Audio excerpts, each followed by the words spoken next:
doctor Salvador Moncada nos brindará entonces una conferencia que desde la perspectiva de la Facultad de Ciencias Médicas es crucial, dado de que evalúa uno de los problemas más serios que afecta a la población hondureña. La población hondureña está actualmente con una doble carga de enfermedad. Por un lado, enfermedades infectocontagiosas y nutricionales que afectan a un enorme grupo de nuestra población, y por otro lado, enfermedades crónicas transmisibles y no transmisibles, en el cual está la hipertensión arterial, diabetes mellitus, infarto al miocardio y enfermedad cerebrovascular, y claramente cáncer, que ha tocado la vida de muchas personas, incluyendo la de cada uno de nosotros seguramente, con una frecuencia enorme. De tal manera, doctor Salvador Moncada, es un honor contar con su presencia el día de hoy. Se desbordó la cantidad de estudiantes que nunca habíamos tenido la oportunidad de contar con ese número, pero yo creo que es un tributo y una admiración a su trabajo, profesor Salvador Moncada. Bienvenido a su Universidad Nacional Autónoma de Honduras. Maestro.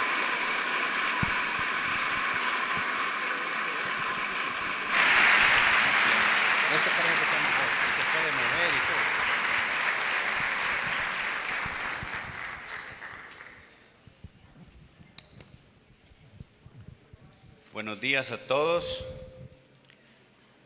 Distinguida señora rectora,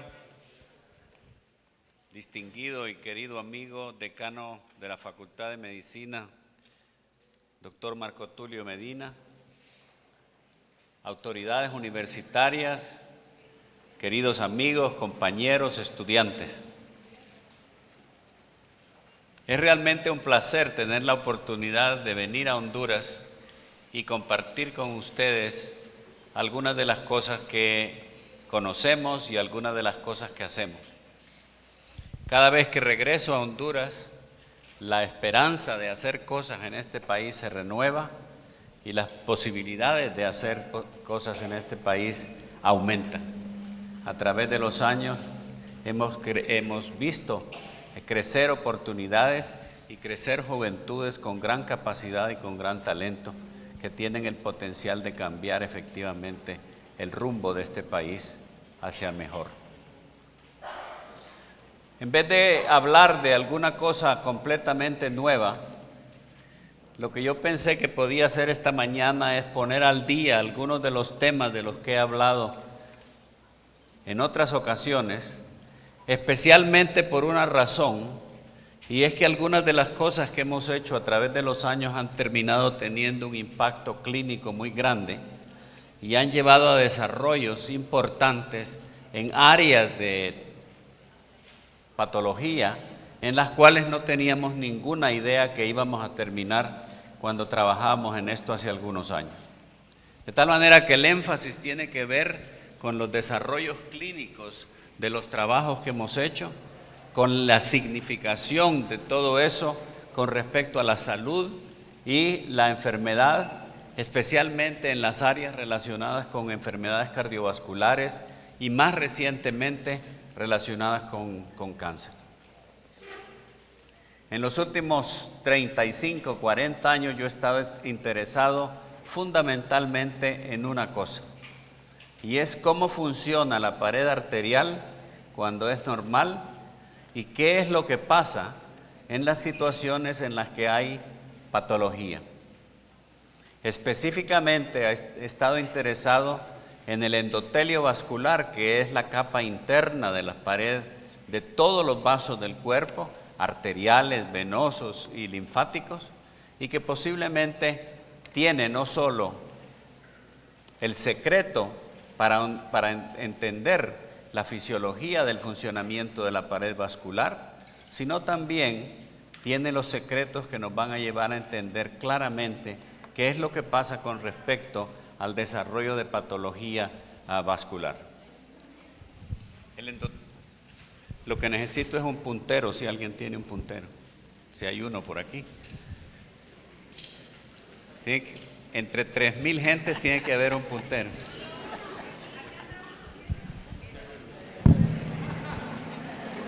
Sí. ¿Será que puedo dejar eso ahí? Si lo dejo ahí, ¿oyen o no? ¿No? ¿Sí? Soy su asistente. El endotelio vascular, la parte interna de la pared arterial, fue descubierta en 1845. Y una típica célula endotelial es una célula muy pequeña, es una célula muy delgada, y todo el endotelio vascular del sistema de vasos en el cuerpo no es más que alrededor de 1% del total del peso de todo el sistema vascular.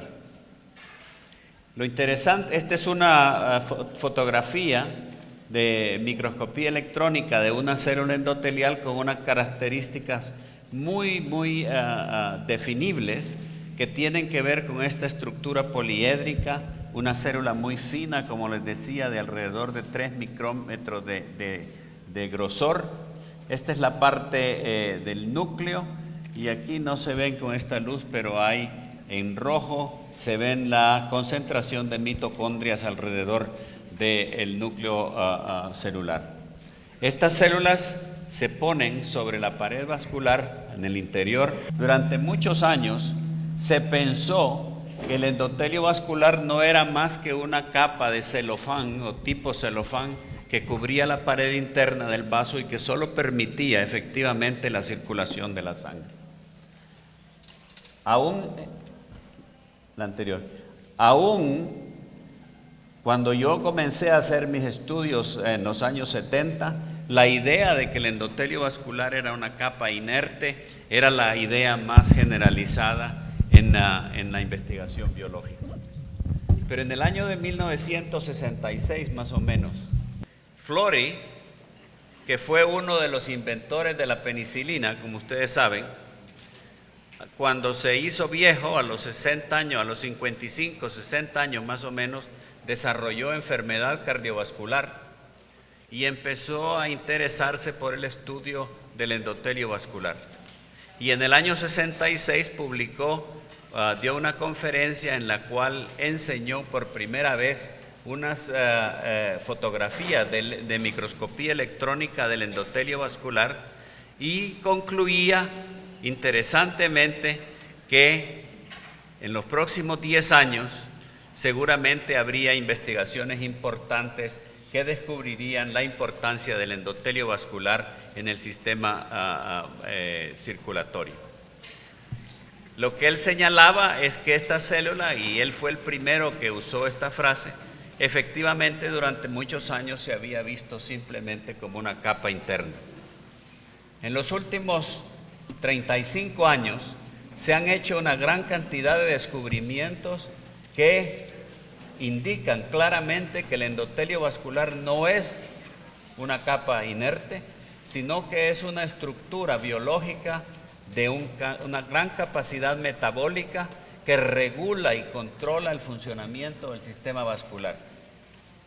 Y algunos de estos descubrimientos han llevado cada vez más a un interés creciente y a publicaciones crecientes en el área del endotelio vascular, y algunos de nuestros trabajos han tenido un impacto que han efectivamente llevado al desarrollo de este interés. La siguiente es una curva que enseña las publicaciones sobre endotelio vascular que había en los años 60, 70, 80, 90, hasta el año 2010, donde hay alrededor de 100,000 publicaciones dedicadas al trabajo sobre el endotelio vascular, y aquí algunos de los descubrimientos que fueron críticos para el desarrollo de ese conocimiento. En primer lugar, el trabajo de Bain y colaboradores que nosotros hicimos en 1971, que estaba relacionado con el mecanismo de acción de la aspirina. El año 73 en los Estados Unidos se cultivó por primera vez endotelio vascular in vitro en el laboratorio. Nuestro descubrimiento de la prostaciclina en el año 76, el descubrimiento de Furchgott del factor de relajación vascular derivado del endotelio, y posteriormente nuestro trabajo que identificó no solo el óxido nítrico, sino el camino metabólico para la formación del óxido nítrico. Y estos estudios han creado una situación en la cual el endotelio vascular, como les decía, es considerado una capa altamente metabólica, un órgano que controla el funcionamiento del sistema vascular. Y para algunos, y para muchos en este momento, el endotelio vascular y la malfunción del endotelio vascular posiblemente va a llevarnos a entender el origen de las enfermedades cardiovasculares. Pero empezando por aquí, la siguiente. La aspirina, que es uno de los medicamentos más exitosos que ha habido en el mundo, tiene la posibilidad en este momento, como verán en la conferencia, de ser todavía más usado de lo que ha sido usado hasta ahora, por una serie de razones que voy a explicar a medida que la conferencia se desarrolla. La aspirina fue lanzada al mercado por la compañía Bayer en el año de 1899, y desde entonces, en los siguientes 100 años, se convirtió en un medicamento de gran utilidad. El mecanismo de acción, el mecanismo por el cual la aspirina reduce la fiebre, el mecanismo por el cual la aspirina quita el dolor, quita la inflamación, no se sabía exactamente durante muchísimos años. Pero lo interesante es que, por ejemplo, se producían enormes cantidades, se consumían enormes cantidades de aspirina. En el año 2000 se sintetizaron alrededor de 50,000 toneladas métricas. Sucedió en el año de 1971 y estuvo relacionada con el descubrimiento de que la aspirina inhibe el camino metabólico del ácido aracdónico, un ácido poliinsaturado que es convertido por una enzima que está por aquí, que se llama prostaglandina sintasa, en prostaglandinas F2 y F2 alfa, que eran las únicas que se conocían en la época en que nosotros hicimos el trabajo. Lo interesante es que esta prostaglandina no solo se encontraba en fluidos inflamatorios en humanos y en animales, sino que cuando era inyectada reproducía los signos de la inflamación. Y finalmente se descubrió que la prostaglandina E2, cuando era inyectada en el cerebro de animales, producía fiebre. Eso llevó a la hipótesis y después a la demostración, la siguiente, de que la aspirina bloquea el camino metabólico aquí y que por eso inhibe la síntesis de prostaglandinas, que son mediadores del proceso febril, que son mediadores del proceso inflamatorio y que son mediadores del dolor. Pero había un problema con esos descubrimientos, y es que no se podía explicar una cosa que era sabida en la historia de la aspirina. El que se toma una aspirina sangra más de lo que sangra normalmente si se corta. Y no había forma de explicar a principios de los años 70 por qué sucedía eso. Se sabe que el hombre que ha tomado una aspirina y se rasura y se corta, él sabe por experiencia que sangra más. Y había una cantidad de reportes clínicos describiendo ese hecho. Pero siempre se necesita una persona con una agudeza especial y con una capacidad de observación especial para hacer un descubrimiento. Un médico de Estados Unidos publicó un trabajo en el año 53 en que sugería que la aspirina tal vez podría usarse como preventivo de las enfermedades cardiovasculares. Y lo interesante es que este señor lo que estaba haciendo es viendo a niños que les hacían tonsilectomías, les quitaban las amígdalas y acababan de comenzar a producir unos chicles que tenían aspirina y les daban a los niños para quitarles el dolor después de la operación. Y el niño que mascaba el chicle sangraba más de la operación. Y este señor empezó a interesarse por eso y empezó a hacer estudios en pacientes con enfermedades vasculares, mirando la incidencia de infarto de miocardio en esa gente que él estaba tratando. Y publicó ese estudio, para el cual no había una explicación, pero que era profético con respecto a lo que pasaría 20, 25 años después, cuando se hicieron descubrimientos que voy a señalar. El mecanismo por el cual la aspirina aumenta el sangrado es porque inhibe la siguiente: otras sustancias que se producen a partir del ácido aracdónico, que no son las prostaglandinas clásicas que se forman en varios tejidos, sino que en las plaquetas, las pequeñitas células que tenemos en la sangre encargadas de taponear las heridas cuando uno se corta, esas plaquetas, en vez de convertir el ácido aracdónico en prostaglandinas clásicas, lo que hacen es convertirlo a través de la formación de estos endoperóxidos cíclicos a esta sustancia, el tromboxano A2, que es una sustancia que agrega las plaquetas y produce vasoconstricción. De tal manera que cuando activan la plaqueta, lo que pasa es que empieza a producir tromboxano A2, se agregan las plaquetas, se forman los trombos que tapan la herida, y ese es un mecanismo fisiológico de defensa. Lo que hice en la siguiente fue hacer un pequeño diagrama para darles a entender fácilmente qué es lo que efectivamente pasa. Esto es un corte transversal de un vaso. Tienen las células rojas aquí, las células blancas, y las plaquetas son estas estructuras que no tienen núcleo, pequeñitas, que cuando la siguiente se corta el vaso, se perdió el bisturí, no sale. Cuando se corta el vaso, activa las plaquetas, empiezan a producir estos pseudópodos, la siguiente, y empiezan a producir estos trombos, la siguiente, que tapan la salida de la sangre. Si hay mucho de esto, además del tapar el agujero, la siguiente, hay una constricción del vaso. Ese es un mecanismo fisiológico normal de defensa. Y si toman aspirina, por supuesto, lo que hacen es bloquear esto.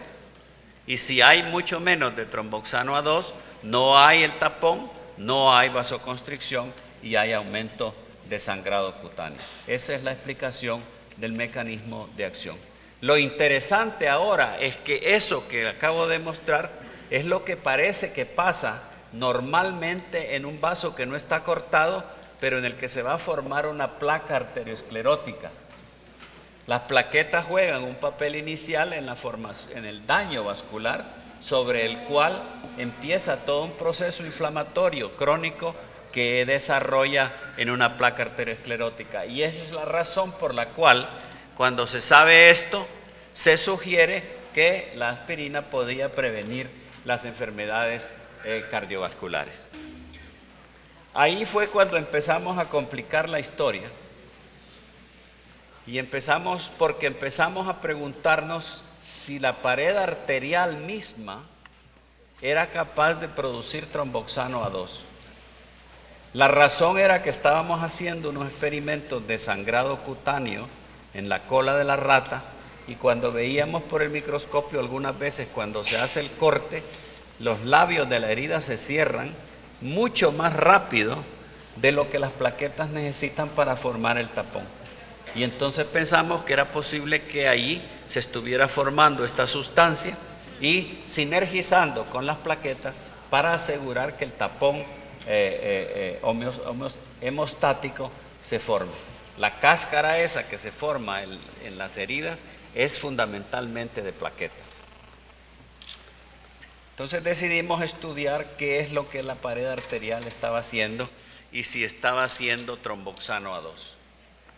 Los experimentos, la siguiente, fueron sorprendentes porque nos llevaron a ver que no se formaba tromboxano A2 para nada en la pared arterial, ni se formaba ninguna de las prostaglandinas clásicas, sino que se parecía formar una sustancia que tenía una acción vasodilatadora que no era conocida y que empezamos a llamar prostaglandina X en ese tiempo. Y este es simplemente el perfil de actividad biológica en una serie de tejidos de análisis farmacológico. Lo más sorprendente es que habíamos encontrado una sustancia que se formaba en la pared arterial y que era vasodilatador cuando estábamos buscando un vasoconstrictor proagregante que era el tromboxano A2. Entonces se nos ocurrió, bueno, si esta sustancia nueva es vasodilatadora, contraria al tromboxano A2, es posible que también sea antiagregante plaquetario, es decir, el opuesto biológico del tromboxano A2. Y cuando hicimos los experimentos, y yo siempre digo que este fue el momento de eureka en la investigación, demostramos que esta sustancia era posiblemente el inhibidor más potente de plaquetas que existía en los tejidos y en la economía de los mamíferos. La siguiente, ese es el experimento original, efectivamente, que publicamos en el año 76, demostrando el poder enorme antiagregante de esta sustancia que originalmente se llamó prostaglandina X y posteriormente le pusimos el nombre de prostaciclina. La siguiente. Eso creó una situación muy interesante. Del ácido aracdónico se forman dos sustancias, una en las plaquetas, que es proagregante y vasoconstrictora, y una en la pared arterial, que es antiagregante vasodilatadora, usando el mismo camino metabólico y usando los mismos intermediarios. Y empezamos a pensar que posiblemente el sistema cardiovascular está controlado por un balance entre sustancias proagregantes y antiagregantes, representadas fundamentalmente por la PGX, prostaciclina y el tromboxano A2. Y la pregunta que todavía persiste, porque siguen habiendo estudios con respecto a esto, es ¿qué pasa? La siguiente, si se bloquea el camino metabólico y se bloquean las dos sustancias. ¿En qué terminamos desde el punto de vista fisiológico después de este tratamiento? Con respecto a la aspirina, el problema se resolvió muy rápidamente. ¿Por qué? La siguiente. La aspirina tiene un mecanismo especial, diferente a todas las otras drogas relacionadas con la aspirina, como la indometacina, la fenilbutazona, el naproxeno y todo lo demás. La aspirina tiene un efecto específico y es que acetila una serina, un aminoácido serina, en un punto específico de la enzima que hace prostaglandinas y la bloquea, porque las plaquetas no tienen núcleo y no pueden hacer proteínas nuevas. Cuando se toma una aspirina, las plaquetas están bloqueadas por la vida completa de esas plaquetas, que es más o menos 10 días en la circulación.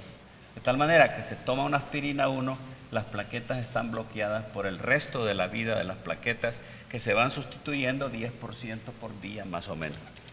Y la otra cosa que es importante es que la enzima en las plaquetas es exquisitamente sensible a la aspirina. Pequeñísimas dosis de aspirina son capaces de bloquear el camino metabólico del tromboxano A2 sin tocar el camino metabólico de la pared arterial. La siguiente. ¿Qué es lo que está aquí?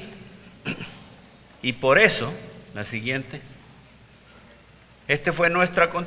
Llegamos a la conclusión que posiblemente una dosis pequeña de aspirina iba a ser mejor que una dosis de aspirina que bloqueara los dos caminos metabólicos como protector de las enfermedades cardiovasculares.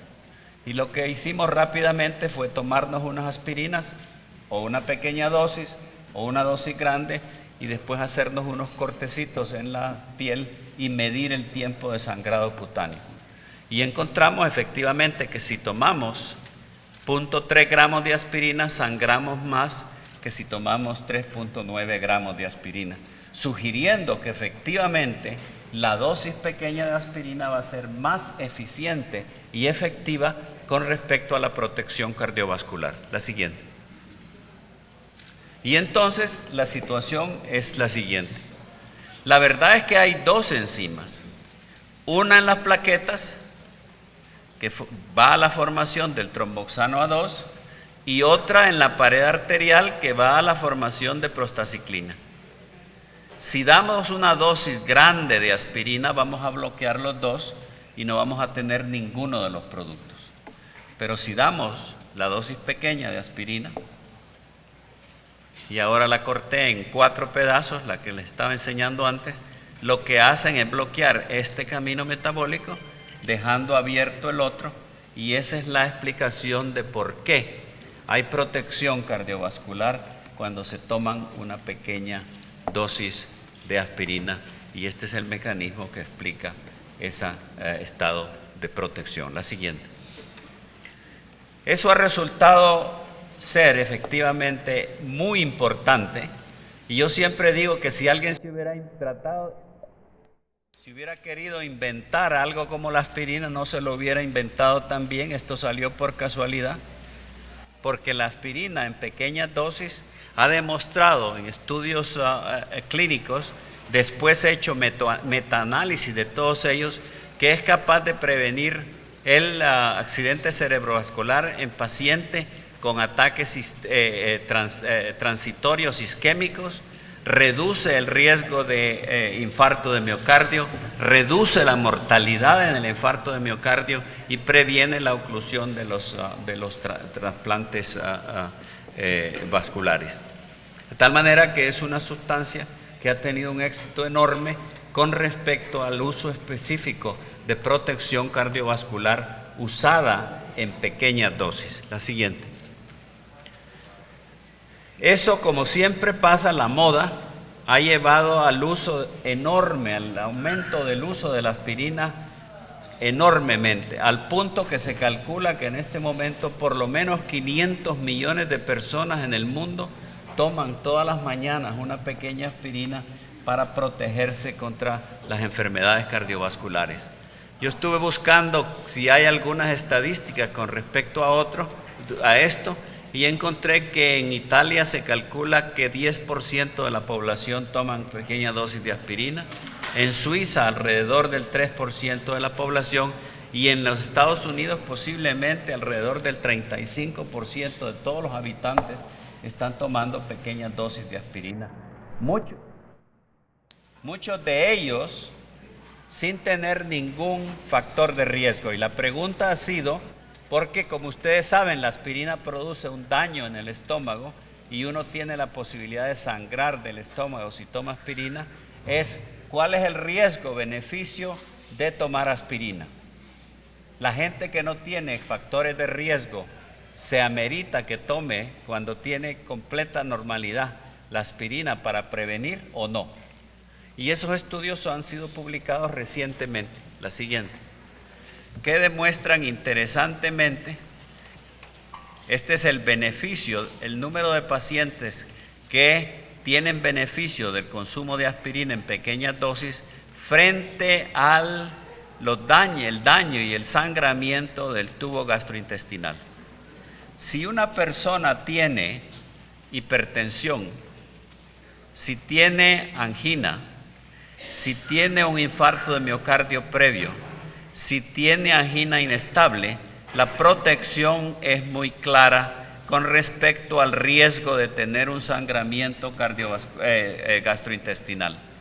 Pero si no tiene factores de riesgo, la protección no es muy clara con respecto al factor de riesgo, y más bien vale la pena no tomarla, y creo que esa es la indicación en este momento si no existen factores de riesgo.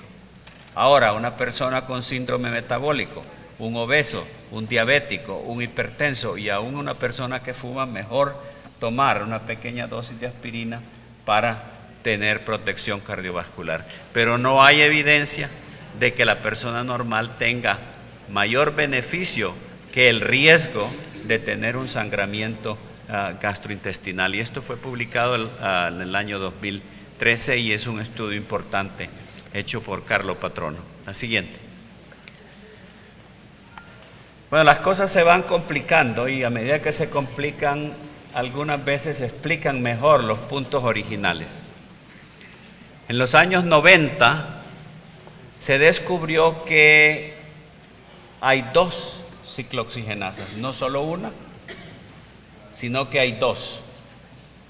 Una que hace prostaglandinas para funciones fisiológicas, la prostaglandina que se libera en la mucosa del estómago se libera fisiológicamente para proteger el estómago, y cuando se toma la aspirina se quita la prostaglandina y uno sangra o tiene gastritis. Pero cuando alguien se inflama, aparece una segunda ciclooxigenasa que es inflamatoria. Las células inflamatorias, especialmente las células blancas y los macrófagos, cuando están activados empiezan a expresar una enzima ciclooxigenasa inflamatoria. Y eso llevó la siguiente, en los años 90, al concepto de que la ciclooxigenasa 1 era para procesos fisiológicos y la ciclooxigenasa 2 era para procesos inflamatorios. Y eran lo suficientemente distintas, codificadas por distintos genes, al punto que se llegó a pensar que si logramos producir un medicamento que inhiba solo esta, vamos a tener el beneficio de la acción antiinflamatoria sin tener el daño gástrico. Y la industria farmacéutica comenzó a invertir millones de dólares en el desarrollo de compuestos que inhiben específicamente la COX-2, y esos son conocidos ahora como los inhibidores de la COX-2, con la idea de que efectivamente nos íbamos a quitar la inflamación sin producir daño gastrointestinal. Esos compuestos efectivamente demostraron que no dañan el estómago tanto como los inhibidores de la COX-1, pero tienen un problema. Rápidamente en los estudios clínicos se demostró la siguiente, que estos inhibidores de la COX-2 inhiben la formación de prostaciclina en la pared arterial, porque todos tenemos una COX-2 normal en la pared arterial. Y eso da la posibilidad de tener efectos colaterales relacionados con el sistema cardiovascular. Al punto que estas drogas fueron lanzadas en el mercado, empezó la gente a tener infartos de miocardio, tuvieron que ser retiradas del mercado la siguiente, y hubo litigación y pago de enormes cantidades de dinero por las compañías farmacéuticas a la gente que había tomado estos medicamentos y que había tenido infarto de miocardio o accidente cerebrovascular. Y varias de ellas fueron retiradas del mercado por el problema de la toxicidad cardiovascular. La siguiente. Estas drogas lo que producen es exactamente lo opuesto de lo que hace la pequeña aspirina.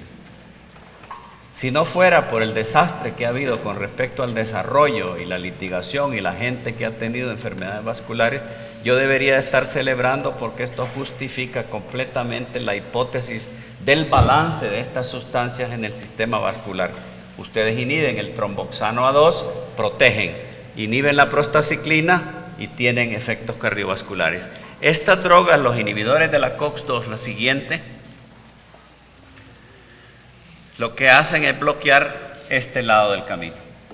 Y cuando bloquean la formación de prostaciclina y dejan liberada la formación de tromboxano A2, entonces las plaquetas se agregan más y tienen problemas de infarto de miocardio, accidentes cerebrovasculares, trombosis periférica, etc.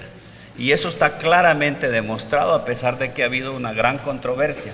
Y las industria farmacéutica ha tratado de decir que esto es debido a una molécula u otra. Lo que está claro es que todas estas sustancias tienen un efecto colateral cardiovascular relacionado con el mecanismo de acción, que es este, la siguiente. Y esto es demostrado en este estudio en el año 2007, donde se demuestra que esta sustancia, Refocoxib, si se toma a dosis de menos de 25 miligramos, aumenta el índice de enfermedades cardiovasculares 1.33, pero si toman más de 25 miligramos, 2.19. Y todas las sustancias que inhiben la COX-2 tienen este problema. Y aún, interesantemente, y esto era desconocido porque no se sabía la existencia de las dos enzimas, algunas de las medicinas clásicas de este tipo tienen un ligero aumento de índice relativo de enfermedades cardiovasculares, y cuando van a estudiar se dan cuenta que son mejores inhibidores de la COX-2 que de la COX-1. Uno de los más limpios de todos es el naproxeno, que tiene un índice de prácticamente 1 como el control.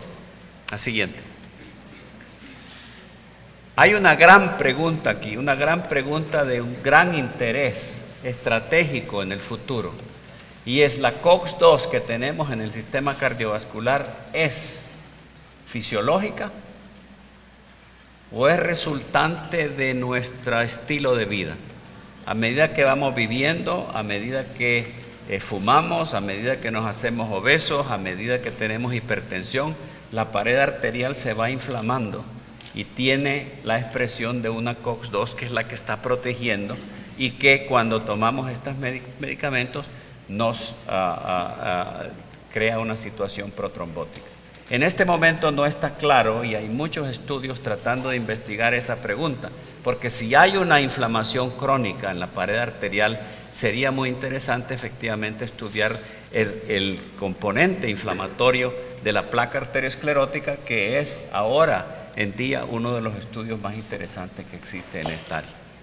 Pero este trabajo, la siguiente, eso abrió todo un abanico de posibilidades. Los COX-2 empezaron a aparecer que tenían efectos positivos en una cantidad de enfermedades, y pequeños estudios empezaron a demostrar beneficio en todas estas áreas, en Alzheimer, en enfermedad de Parkinson, esquizofrenia, en depresión, en daño isquémico posterior a trauma, en la nefropatía periférica. Y hay una gran cantidad de trabajo en todas estas áreas que no voy a poder discutir esta mañana, y me voy a concentrar en esto porque es sumamente interesante, que es cuál es la relación entre tomar aspirina y la incidencia de cáncer. En los años 90 empezaron a dar aspirina en estudios de población relacionados con la prevención de las enfermedades cardiovasculares. Le daban a una cantidad de gente aspirina y medían cuál era la incidencia de enfermedades cardiovasculares después de 1, 2, 3 años. Y era efectivamente para demostrar la eficiencia de la aspirina como protector cardiovascular. Y tiene, como les decía, un efecto protector. Lo que pasó es que los epidemiólogos, que miran todo en más detalle, empezaron a ver que la gente que estaba tomando aspirina tenía menos incidencia de cáncer de colon, significativamente. Y ahí abrió la puerta para empezar a estudiar cuál es el papel de las prostaglandinas en la transformación neoplásica, porque parece que lo que pasa es que la gente que tiene pólipos en el colon tiene un proceso de transformación neoplástica de los pólipos que es inhibido por la aspirina. Y si esa transformación neoplástica es inhibida, entonces hay menor incidencia de cáncer. La siguiente. Esto es lo que parece que pasa, y esto es lo que se está estudiando en este momento. Los pólipos, de alguna manera, llegan a expresar la siguiente: una COX-2. Tienen un proceso inflamatorio. Y esa COX-2, la siguiente, tiene efectos en dos tipos de caminos metabólicos que son importantes en la transformación neoplástica. Por un lado, procesos que llevan a la disminución de la muerte celular. Las células de cáncer sobreviven mucho. Y segundo, procesos que llevan a la proliferación celular.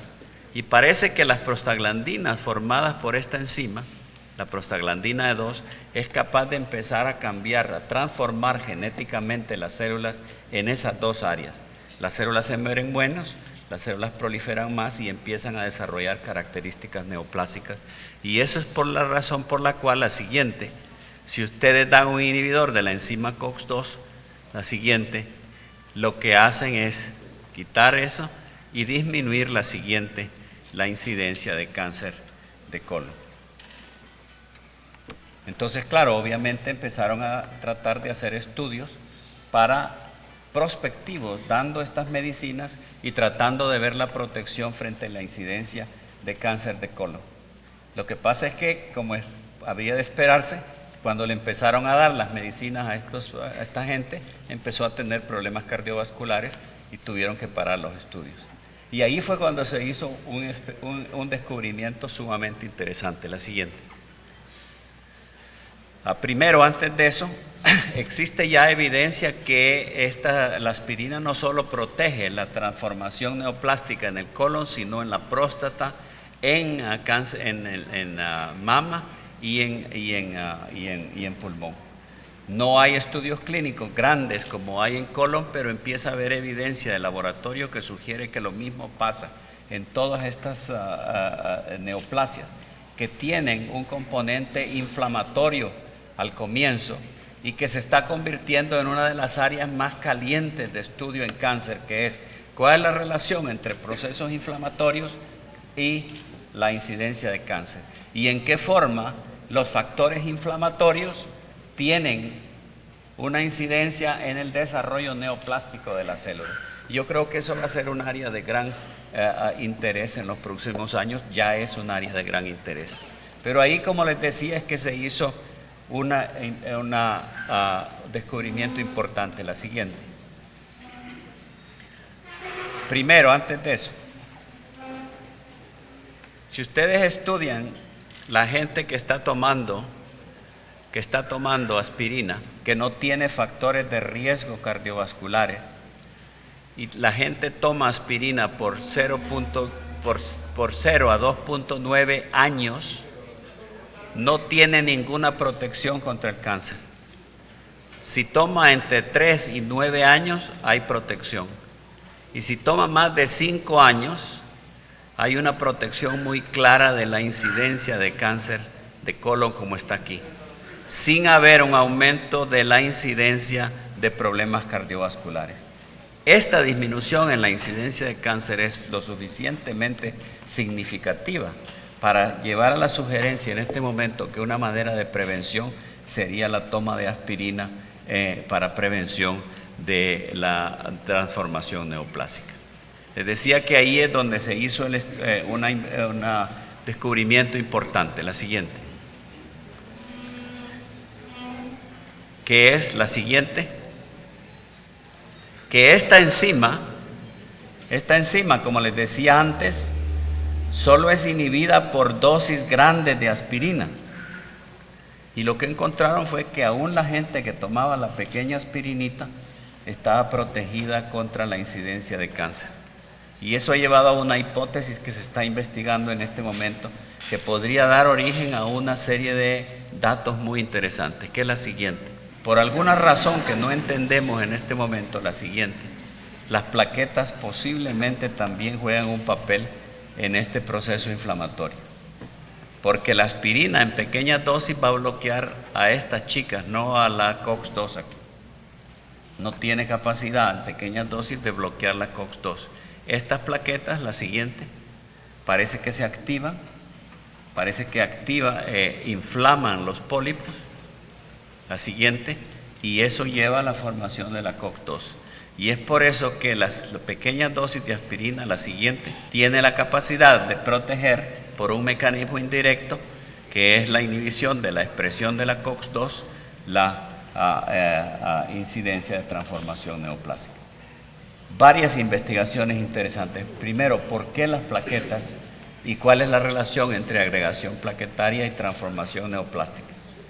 ¿Cómo es eso de que las plaquetas van a estar involucradas en el desarrollo de la enfermedad cardiovascular y también en el desarrollo de la enfermedad neoplástica? ¿Y cuáles son los mecanismos que efectivamente son activados por estos procesos inflamatorios que tienen una incidencia directa en el cáncer? La siguiente. Bueno, voy a terminar. Antes de eso voy a decirles que estas son áreas de gran interés en este momento, de mucha investigación, de mucha inversión, tratando de resolver esos problemas que van a ser cruciales para entender el proceso de la génesis de la transformación neoplástica. Lo último que quería mencionar es que la prostaciclina fue desarrollada como un medicamento Este es la primera ampolla que fue producida en el año 78, que me regalaron a mí, y la siguiente es lo que ha pasado desde entonces. Primero, la prostaciclina fue desarrollada como medicamento y ha sido utilizada exitosamente a través de los años en el manejo de la hipertensión pulmonar primaria, que es una enfermedad de origen desconocido que afecta fundamentalmente a mujeres jóvenes. Una mujer que tiene enfermedad hipertensiva pulmonar primaria, el único tratamiento es el trasplante de corazón-pulmón completo. Y eso lleva a que la gente necesita muchos meses para esperar tener la posibilidad de tener un trasplante. La gente joven esta se moría hasta que empezaron a recibir prostaciclina endovenosa. La prostaciclina endovenosa les mejora la vida y la sobrevivencia de tal manera que pueden esperar por el trasplante de corazón-pulmón. Pero la prostaciclina es muy difícil de usar y fue posteriormente desarrollada para uso intranasal y uso transcutáneo.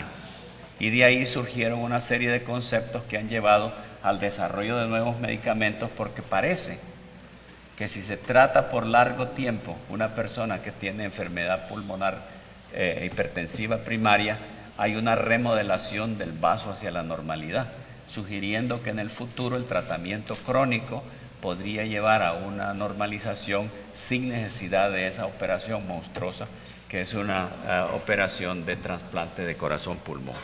Y eso está llevando la siguiente al desarrollo de compuestos, otro tipo de prostaciclinas, bloqueantes del receptor de endotelina, inhibidores de la fosfodiesterasa, como el Viagra, por ejemplo, que se está usando para este uso de protección en pacientes con enfermedad hipertensiva pulmonar, y al desarrollo de nuevas medicinas que están en este momento en ensayos clínicos. La siguiente, que son activadores directos del receptor de prostaciclina, y este compuesto está en estudios de fase 3, y activadores directos de la guanilato ciclasa, que es el receptor del óxido nítrico, que posiblemente van a poder ser usados oralmente por periodos largos y posiblemente van a mejorar mucho en la perspectiva de este grupo de población que sufre esta enfermedad tan difícil de tratar. Yo creo que hemos hablado suficiente. Es simplemente para recordarles lo que dijo Florey, que fue el que hizo los estudios originales de endotelio vascular en microscopía electrónica.